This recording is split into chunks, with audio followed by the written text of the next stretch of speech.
Hey everybody, what's up? Welcome back to another Filming Stories video. I really like doing these. I only do them when I feel, like doing them, or when I kind of have set it up where I have to do a video. Um, so in the last video, we talked about the pitching game. So we talked about, just me going around pitching stuff and how all that went. Which, by the way, nothing has changed. So I haven't gotten a call back or anything like that. So um, I kind of addressed a project on that video, and I just wasn't really comfortable talking about it. Um, and I'm gonna detail it a little bit more in this video because I want to have something of a reminder to not do this, because every so often I get this urge to to to revisit it and then to try to finish it. But every time that I do that, I try to to get that scratch. I always am met with reality check saying that, hey, this is why you don't want to keep going forward with this. Um, so I'm gonna explain what the project was, and then kind of tell you where I'm at with it, and then ultimately just kind of like a big lesson about maybe there is such a thing as going too far with your art. Um, and I'm gonna make this quick because this video might be going on for a while, so I'm just gonna be very quick with this. So um, this happened, or this idea started about I want to say 20 2021. Yeah. This was right after I did the last film, the one where I was all skinny and shit. Um, and I was just like anybody else who works on stories or just filmmaking stuff like that. You're always curious about what the next thing's gonna be, and you kind of throw around some ideas. And when it started out, it was gonna be it was like a spiritual journey of sorts. I was kind of taking inspiration. I didn't see it at the time, but now I've seen the film. It was highly inspired by like Paris, Texas. Had like those kind of sensibilities, but it was more or less like a pilgrimage in terms of how we were gonna present the overall narrative. But it was set in present day as well, so it wasn't done through Christian stuff like that. Because back then I was also more religious than I am now. I would consider myself more of an atheist, more of a realist. So, um, but at this time, I was also working at In and Out, and I'll just keep it real. I mean, it wasn't the best job in the world. I didn't really like people there. I didn't feel included. Um, and One day, I guess you could say I had like a mental break because I was going through a lot of stuff at the time, and I just happened to have that mental break at work. So and that caused a lot of changes in my life. Really, I wouldn't say I got fired. I eventually did, but they kept basically laid me off. For a couple of weeks, and then it became a couple months, and then it just was evident that I was not going to come back. So, um, and while doing all this, I started going to therapy. Started to talk to a therapist, talk about just what's been going on. I'm not really going to talk about what in particular was going on because I don't want to be putting that stuff out there. And I'm going to explain more about doing that sort of thing in a second because that's also will kind of jeopardize a few things socially. Um, but um, but I started going to therapy, and I basically was doing exposure therapy. So I was writing down my thoughts. I was also writing down my day to day routine, kind of noticing patterns in my life and stuff like that. That's how I also came to realizing that I had OCD and went to a psychiatrist. All these other things, and just I was trying to get my shit together. Um, and during all this, like I said, I was writing a script, and I stopped writing that script because it became just repetitive. Like it was just this endless circle of just doing the same old shit. And that's when I was realizing how repetitive my life is, how redundant things are. Um, and uh, what spawned from that was an update, I guess you could say, to the original version, which had a title actually. It was going to be called A Cat's Carousel, um, which is a very unique title. And the reason for that title was twofold. One, the repetitiveness in my life, I wanted to equate it to something, so a carousel, and I wanted to kind of illustrate my being through an animal. So I decided to pick a cat because I'm more feline than I would say I am dog. And it's funny because well, you've seen in the past videos, I do have a cat, and I do have a dog, and I love them both equally. I love them both equally, but in within all the changes and stuff in my life, I've realized that I am, and bringing on my the cat onto my life, um, I have realized that I'm much more feline than I am dog. I am very selective. I'm not as trusting or as willing. I have my boundaries, and I kind of like to keep to my routines. So yeah, I'm staring at my Kiki right now. That's her name. But but yeah, but that was the idea. So I didn't, and for that idea, I actually didn't write a script. I didn't write a script for that idea. So and that's why I brought on a good friend of mine, Sebastian, who he's like a brother to me. Love him to death. And we started working on this idea, and we were thinking, well, we didn't have a script. Well, that was the whole idea, was that we didn't operate with a script. We wanted to see ultimately what the experience would be like without boundary, and what would that result into, um, or what would that form into.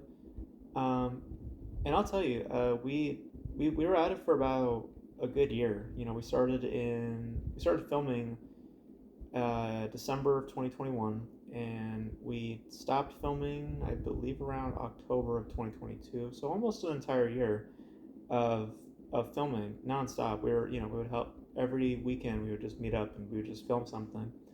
Um, and of course, addressing therapy and stuff like that. Yes, the subject matter was about my own self, and it was about my own shit, and about what I was going through. But I was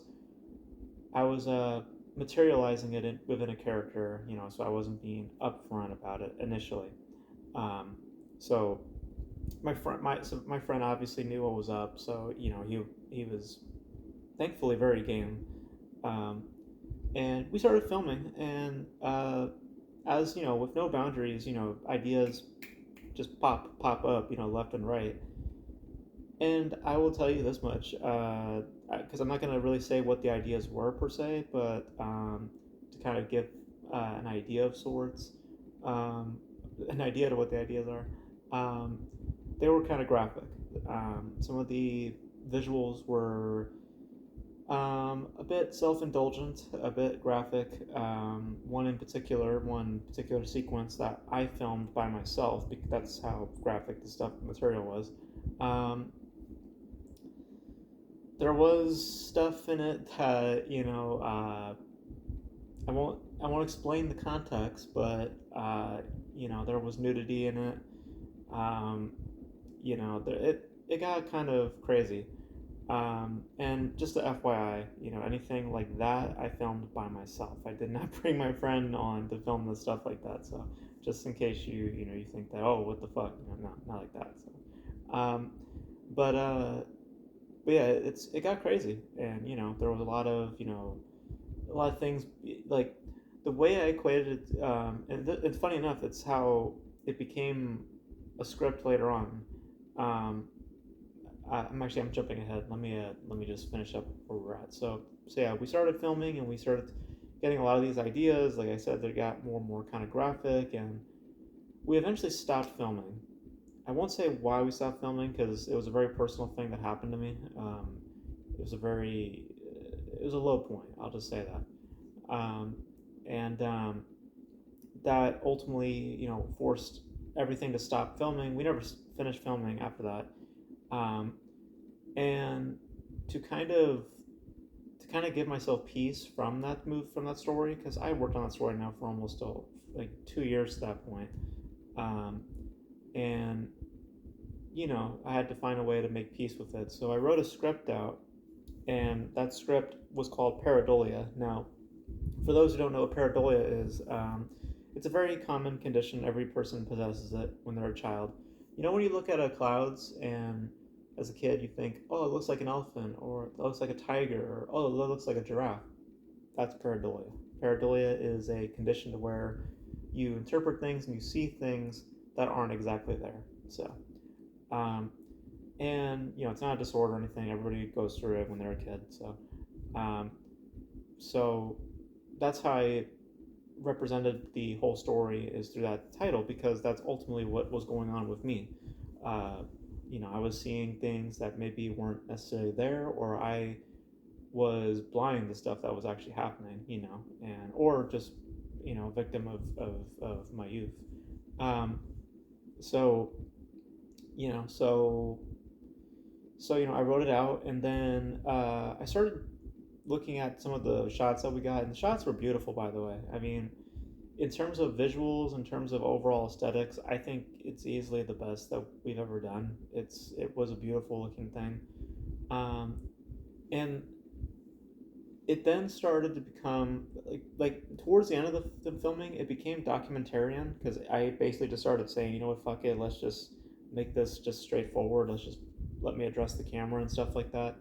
Um, and then I went and wrote it back as a character, so it kind of flip flopped back and forth with how we wanted to interpret it. Did we want to make it fictional? Did we want it to be a documentary? Um, and then what happened at the end of this whole journey was it became both. I ended up turning it into a docudrama, where there are portions of it that were obviously real, in the moment, because a lot of stuff that we filmed were not necessarily scenes, as they were just ultimately like healing, like me healing on camera.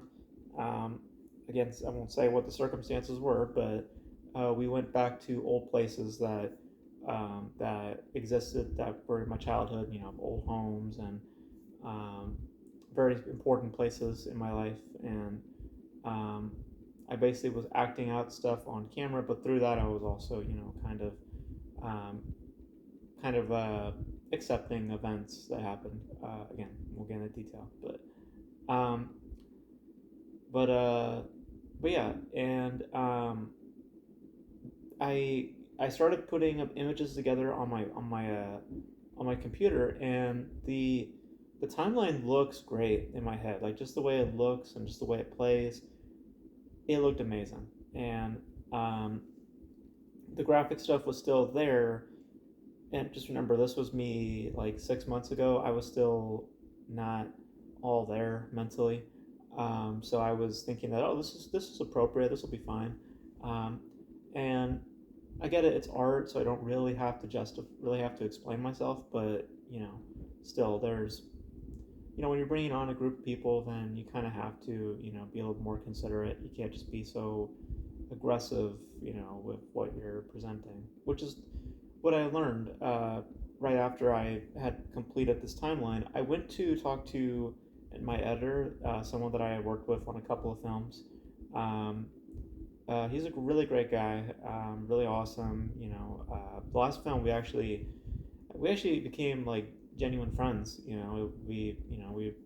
It became more than just movies and stuff like that. We would actually have discussions about like stuff that was happening in our lives, like about him going off to college or other things. Like, it became more genuine, more legit. Um, so I figured to ask him if he would be interested to work on this, and um, he has not spoken to me since I pitched that pitch. And let me just say right up front, I don't blame the dude. I don't, because of the material that I presented. Yes, the nudity and all that was in the timeline, the visuals, what the pitch was. It was all in there. Um, and ever since then, I have apologized to him. I've sent him messages. I mean, I've done my part. I I shouldn't have done what I did because, in hindsight, what it was very inappropriate. It was also, I just realized I was being very insecure. Like, ultimately, through presenting it to people, I realize how I'm acting, when I'm presenting this. I'm ultimately just projecting. I'm insecure, and I really wasn't dealing with my problems. Um, and I mean, I was dealing with it to a certain respect. I mean, filmmaking has helped me through mental issues, but it also is very manipulative. Sometimes it could be counterproductive, and this was one of those times where it was becoming a bit counterproductive, um, and it I don't want to say it destroyed my friendship with that dude, but I haven't heard from him since. He's never reached out or anything. So that happened, and then I pitched it again recently, and I it's the same thing where I'm wondering if the material, and this time I did remove the nudity and stuff like that, but I did talk about that stuff because if I'm gonna pitch something, I want to be honest. I'm not just gonna just withhold information. I want you to fully understand what you're getting into.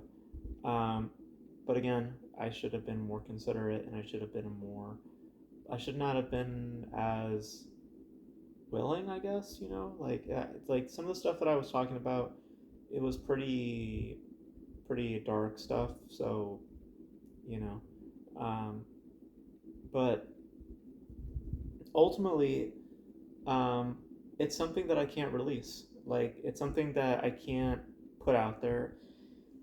And I know why I was putting it out. Like I know the reason why I wanted to put the thing out. It was because I was super insecure about myself, and anytime that I have that urge to want to release that thing, it is because I'm insecure at the time, and I'm not dealing with my issues. And um, so it's weird. The film kind of acts as a reminder, as like, hey, you need to deal with your shit. You don't need to be projecting onto people.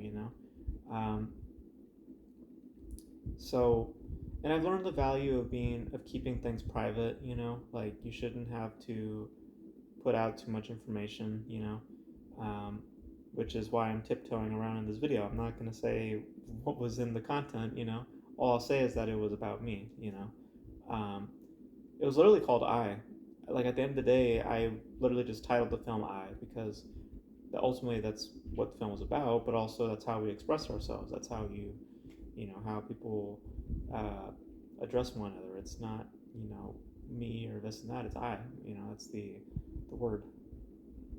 Because ultimately that's what the film was about. It was about identity and about how past events lead to crucial moments, and how things can form uh, our perspectives. It was some interesting stuff, and I'm very proud of it in the sense that it helped me through certain issues at the time. But I'm also kind of embarrassed when I let myself pitch it because it's not stuff that needs to be put out there. So I learned my lesson a lot about not putting this out, and I've learned a lot about not, you know, involving myself in that type of capacity. Like if I'm gonna tell a story, I'm gonna try my best to just keep it kind of. I mean, obviously, I'm gonna insert my own ideas and feelings into the film, but I'm not gonna be as aggressive or as exploitative, because that's what the film ultimately kind of was. It was kind of an exploitation and an act of like self-indulgence, really. It was very questionable in terms of its optics, and um, I I like a part of me does still want to release it just because I put a lot of work into it, but deep down I know that I would regret it, and it would not be appropriate, um, so yeah, so it was a journey that needed to be taken, but at the same breath, um, it was it was not something that was meant to be shown. It was something that was meant to be a private experience and a private thing. So, and I get that now. it's kind of a destructive kind of film, so I don't want to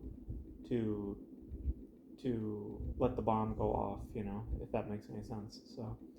Um, so if you're gonna make a film, guys, yeah, I always say act on personal lenses, but don't go too far. Don't do what I was doing. Don't be putting out too much information, or really putting a lot of yourself in there. Like, noted to keep things private, because there's just some things that some people don't need to know, and there's some things that you just really need to value, because ultimately if you say it to a lot of people, it probably doesn't mean that much, does it? It's not something that really you're either taking the weight of, or it's like you're just projecting onto people. Ultimately, I was ultimately being very insecure, and I've learned now that I shouldn't have been that way. I should have been much more understanding of my situation, a lot more considerate to who I was talking to. So I've learned my lessons, and hopefully I don't make the same mistake, which is why I'm recording this video. So hopefully I don't make the same mistake again of pitching it. So, but yeah, that is my thoughts, or not my thoughts, but that's my my little story as to where things are with the current project that I was working on. Ultimately, I am happy that I made it in a certain respect, but I don't need to be releasing that shit. So yeah, so that's my my little story. Uh, I mean, yeah, I can't really say what was going on. I mean, it was a pretty rough time for me. I'll just put it that way. A lot of stuff was going on personally, um, but yeah, nobody needs to know about that stuff. So yeah, so that's it for this video, guys. Thank you guys for tuning in. Hope you guys didn't mind the kind of the more serious video. Hopefully you guys are okay with it. Um, but but yeah, thank you guys for watching, and yeah, that's gonna be it for me. I don't know what else to say, but just keep things to yourselves, guys. Really, because in letting certain information out, depending on how you come across, it might be more destructive than helpful. So or understanding even. So just be more considerate, and just respect yourself also at the same time. So yeah, that's it for this video, guys. Thank you guys for watching. I'll catch you guys in the next video.